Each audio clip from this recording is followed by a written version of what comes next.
Don't forget to like, follow, subscribe, and turn on notifications so that you will receive alerts when there are new episodes. Go get it. That's what I tell them. I've been grinding for so long, I wake up and chase my goals. I go out and I go get it. How to code, that's all I know. I don't succeed, then I don't breathe. Success, what does it mean? If I conquer all my goals, then I'm living out my dream. Dig deep, go out and get it. Success Chronicles. Compete until it's finished. Success Chronicles. Go take care of your business. Success Chronicles. It's deeper than just winning. Success Chronicles. Hey, what's up, guys? Man, we are here with my guy, the Coffee Bean, Damon West. Man, so excited to My guy, go him. get it, man. Go What's going on, get shit, it, man? Good to baby. see you, brother. How you been? Good to see you, man. I'm great, man. It's been a true blessing to learn and grow over the years. You know, I'll tell this story. Man, when we first connected, it was when the Coffee Bean, right? I don't know if you remember that. And this was the first, and we're at the John Gordon training now. In South Lake. Yeah, in South Lake. And Yeah. that was what, like 4 years ago? Yeah. And that was like right before y'all were gonna drop the book, man. And it's been amazing, your journey. So Thanks, let's brother. let's talk a little bit about that, man. How's that journey been for you? It's been incredible. Like I have, I tell my wife every day, I can't believe this is my life. Yeah, like yeah. I cannot believe I get to go out and have this much impact in the world, success, different things that have come from that. But it all goes back to this idea of serving other people, right? Mm-hmm. Because, people that, my backstory is kind of crazy, y'all. Like I was a guy that had it all, very privileged guy growing up in Texas, but I made a lot of poor choices around drugs, and I got sentenced to life in prison for some crimes I committed in Dallas. I was a serial burglar, breaking into people's houses. And the jury sentenced me to life in prison. And when I was on that journey, getting ready to get on that prison bus, I ran into a guy in Dallas County Jail named Muhammad, older black guy named Muhammad. And he shares with me the story of the coffee bean. And I remember how I felt when I first heard the story of the coffee bean. For those of you who don't know, the coffee bean is that life is a pot of boiling water, and you get three choices. Be like a carrot that becomes soft in the boiling water, an egg that becomes hardened by the boiling water, or a coffee bean which changes the pot of boiling water into a pot of coffee.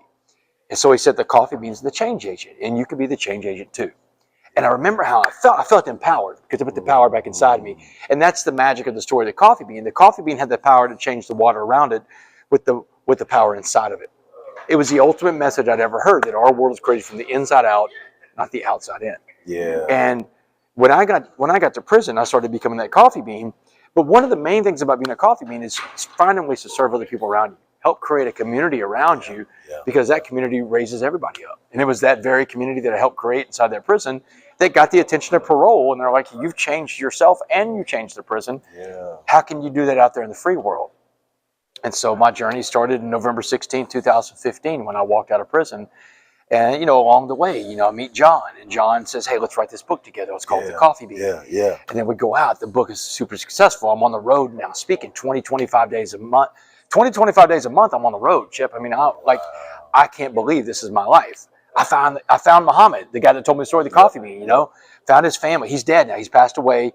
But I found his family. I started a scholarship in his name. So it's good, man. I got an incredibly blessed life, and I get to go out and see the power of the message of the coffee bean. Yeah, I think it's awesome to change agent, like you said, talk about the first book, and then being the coffee bean to make a positive difference. It's been so neat, man. What's like maybe 2 or 3 lessons that you've learned along the journey? One big lesson is whatever your brand is, right? Whatever you decide your message is in life, stick with that. Yeah. Grow that message. Don't change it. Like you are, go get it. Everybody, every time someone sees, we were at that working dinner last night, man. I'm sitting there with all of John Gordon's people. We're planning the whole event today, and everybody saw you, and everybody screams, go get it. So when you find the message that's yours, grow that message. And I don't care if you don't see results, man. It may take 5 years before you see results. Yeah. Results take time to measure. There's no such thing as an overnight success. Yep. But if you keep on with the same message, eventually you'll be known as that person, and you don't confuse anybody else. But if you switch messages because you say, hey, I don't see results fast enough, you may miss out on what your opportunity was, because everybody, I believe, has an opportunity. Another thing that I've learned is that we have to have perspective in life, perspective on what a bad day looks like, right? But you got to define a bad day, right? Bad days are like, a marriage fails, a job is lost, a bankruptcy happens, something happens to one of your kids, a pet dies. Yep. These are bad days. Most of your days aren't bad days. So when you think you're having a bad day, ask yourself, is it one of those days, or is it just something I'm going through right now? Yeah, that's so good, man. So many good lessons. So, man, just knowing your journey, knowing your path, all you do to serve and help others, and I would consider that hugely successful, fulfilling, but hugely successful. So let's touch on success. What's your definition of success? My definition of success is whenever you get up every day and you are excited about life and what you do in your life. When you find your role and your groove in life, Yeah. that's success. And that's not going to be measured by a bank account. That's not going to be measured by the size of a house. Look, and I'm not saying anything against money and the size of a house, right? Money won't buy you happiness, but it'll buy you some options, right? But success is when you get up every day and you love what you do. Because when you do that, you don't work a day in your life. When you're doing what you love to do, you're not working anymore. You're having fun, man. And that's what life is about, having fun and doing what drives you that serves other people. So good. I want to do, man, is just throw maybe 3 words or phrases at you. Fire 'em off. And you talk about what comes to mind or to heart when you hear these words. You good with Come on. that? Let's get it, baby. So the first one, let's go living and learning.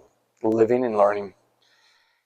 Nick Saban told me, I speak to a lot of college football teams. So when Saban was still coaching, winning those national championships, he said, Damon, a good player learns from their own mistakes.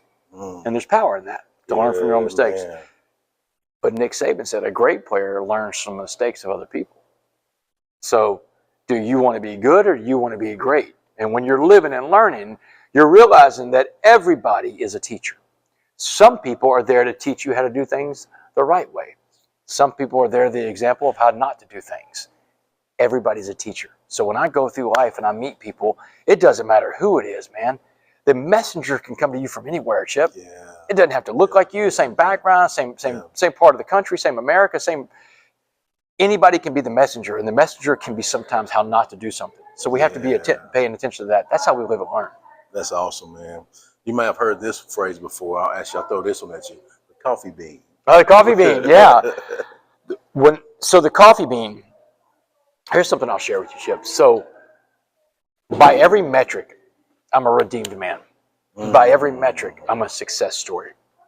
Husband, stepfather, college professor. I went back to school, became a college professor after prison. Best-selling author, worldwide speaker. All these metrics. Program in the prisons. Yeah, program in the prisons, a servant leader. So by every metric, I'm a success story. But I think one of the reasons why Muhammad gave me the story of the coffee bean back in 2009 and we were in jail together is that one day I was supposed to come back and redeem him. He was the person that needed redeeming. Now, Muhammad said on the coffee bean message his entire life, big lesson there too. Muhammad dies in 2017 of an opiate overdose in Dallas, Texas. He was a drug addict just like me, but he never got into a recovery program, never got help. The lesson is this. He said on the coffee bean message his entire life, but he couldn't apply it in his own life. You can sit on all the knowledge and information in the world. You can read all the best self-help books, listen to all the best podcasts, but if you don't apply the knowledge does you no good. But when I got out and I found him and I found his family, he's got 3 living sisters, Visha, Fonsil, and Vanessa. I find these ladies and I talked to them about Muhammad, and at first they were in disbelief. Chip, the brother that we had is not the same person you're talking about, Damon. Because our brother was a failure. He was a drug addict, and every time he got out of prison, he would live with one of us, and then he'd steal from us and burn the bridge to the ground and go back to prison, right? So we have a hard time understanding that this is the same guy. And I told him, I said, listen, just trust me on this. This is a God thing going on. But if you will work with me on this and help me tell this story, I truly believe that one day the world will see your brother in a different way. I believe you'll see your brother in a different way. You know, those ladies talk about their brother now. Their back is held up straight and tall. Yeah, man. You know, James Lamb Baker II, that's his name. Let's say his name out loud. James Lamb Baker II. That was the real coffee bean guy. That was Muhammad. I found out his real name. He'll tell people, man, my brother James Lamb Baker, he was the original coffee bean guy. He's the guy that saved Damon West's life. He's the guy that spread this message all over the world. They have pride in their brother now. Change the way a family saw their loved one after he was dead. What's the value on that? So when I hear the coffee bean, I think that a coffee bean's work is never done, and it's not always going to be about you. It's going to be about the impact you can make out there. So good, man. So hearing you say that, the last word I want to throw at you is legacy. Legacy. So legacy. So what you do, you're impacting life, Chip. Everybody can have impact in their own way. When I go into prisons and these guys, because I'm like Andy Dufresne when I go into a prison, man. Yeah. I'm the guy that brings hope. Yeah. I am every man and woman in prison. Yeah. They want to hear my story, and some of them will come up and say, "I just want to touch you." That's the power of hope, right? Because I'm the guy that's done what they want to do, and I've been where they've been. But I tell them, just like I tell people in the free world, integrity is who you are when no one else is watching you. And if you want to have a truly great legacy, you've got to live with integrity. And that's integrity in all you do. Your choices that you make, the people you hang around with, who you hang out with shows who you are. The people that you associate with tell a lot about you. So if you want to leave a great legacy, hang out with other people that help build you up, people that push you to be a better version of yourself. Legacy is not an individual job. It's the job of so many people around you. Your legacy is built with the people around you. I love that, man. So good. Well, as we close, if you don't mind sharing with the audience where they can go follow you, show you some love, get those books. I would love that, man. So my social media tags are at Damon West 7, DAMONWEST7. My books can be found anywhere. Books are sold. Amazon is really where people usually go. My website is damonwest.org. Well, there it is, man. Thank you so much again. My brother, go get it, man. Appreciate you, baby. Go get it, guy. And thank you guys for checking out this session. We'll see you next time. Yeah. Go get it. Thanks a lot. Go get it.